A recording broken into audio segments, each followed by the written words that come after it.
right, let's rock and roll. This lesson's going to be cut up in a lot of good pieces, just because there's a lot of things in here that don't pertain to exactly how we've taught it in years past, so just be patient. But of course, let's start with the warm-up. Warm-up is just asking to complete the grid. Obviously, you could see that 1 squared equals 1 right here on the top. All it's asking is because there's a little square right here. How many squares are there really? Which is 1.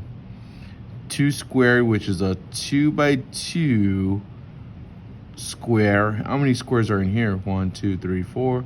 So 2 squares, 4, obviously. And we keep going. If I do 4 squared, 5 squared, 6 squared, 7 squared, 8 squared, we all should be able to do this. Most definitely, we should all be able to do this. We shouldn't have any difficulty in doing it. Obviously, 4 squared. Oops, sorry. 4 squared. Why is it doing that?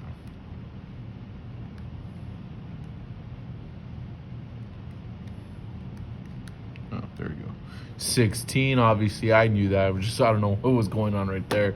And we just fill in the rest. Make sure you can do this in your calculator if you don't know that the square is just being repeated. So 4 times 4, 5 times 5, 6 times 6, 7 times 7, and 8 times 8. Okay, pretty straightforward warm up, nothing too crazy. Gonna jump to the getting started. Not a big fan of this getting started, okay? I don't know where they're going with this, and I'll be very honest. Now, can we do the axis of symmetry? Of course we can. We find the vertex, and then our vertex is this vertical line going straight through the graph, okay? Our graph is getting cut in half, so this would be our axis of symmetry. Now, from hands-on, we can't literally tell what that number or the value is. Can we graph this? Most definitely we can graph this in Desmos, find out what that vertex is, and boom, it's our X value. You know what, let's do that real quick anyways, just because I don't want us to miss out. Taking out my handy-dandy iPad. Yep, Cowboys fan, don't forget it. Desmos. Let's choose assessment. Texas. Here we go. So I'm going to type in that function. Let's see what we get. F of n equals 1/2 n squared. I love Desmos because no matter what variable you put, it'll still hook us up, which is something I really enjoy. Oops.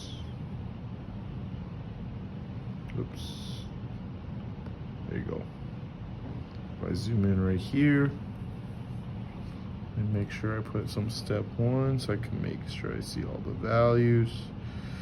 Click the vertex. My X value is 0.5. So it's going through 0.5 like this. If I want to make sure I can understand a little better, X equals 0.5. Pretty sure I can make this a dashed line. There you go. Dash line going through 0.5. Okay. After that, like I said, I wasn't understanding 100% where they were going with this. I wasn't a big fan, which is why I'm gonna go ahead and skip this, okay? Because I don't know why they want to know the distance from the axis of symmetry over here if we've never really technically focused on that in years past.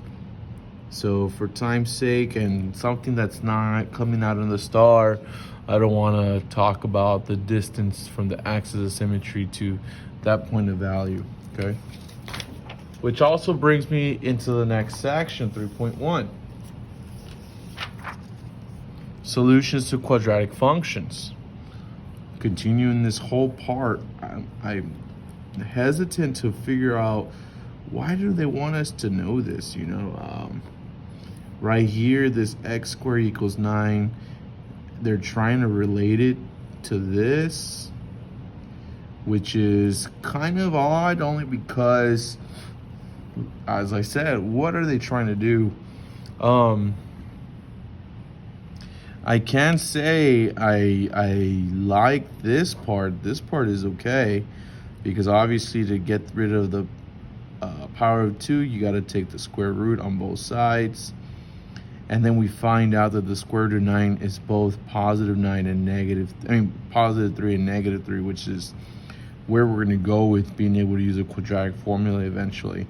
But again, very irrelevant. I don't know why they want us to do this.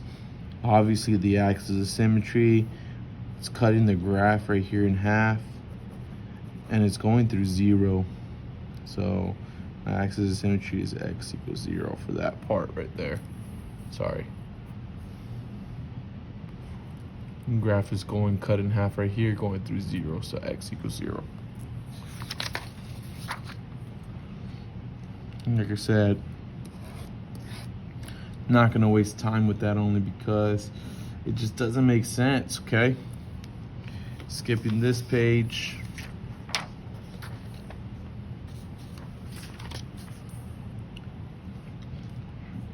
Other stuff that, you know, it's not rubbing me the correct way. It's not rubbing me the correct way.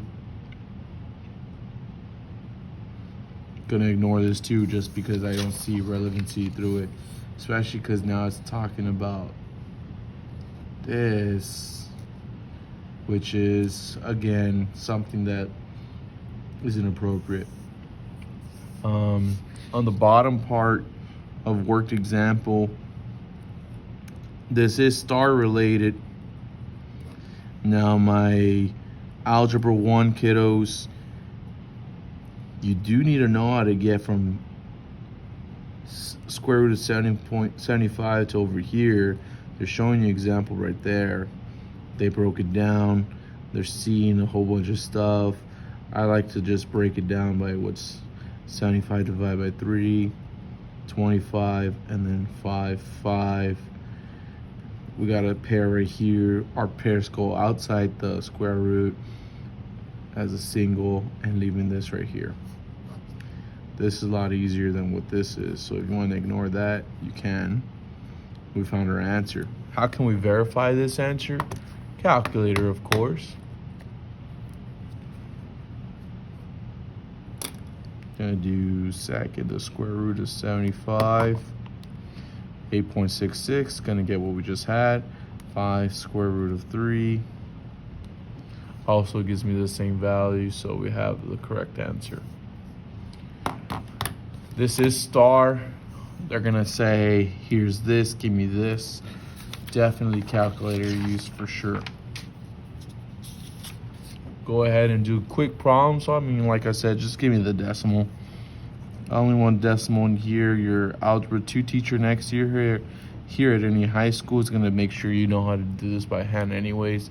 So let's do a nice service of just saving time.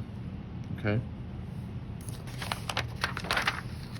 3.2 is next video.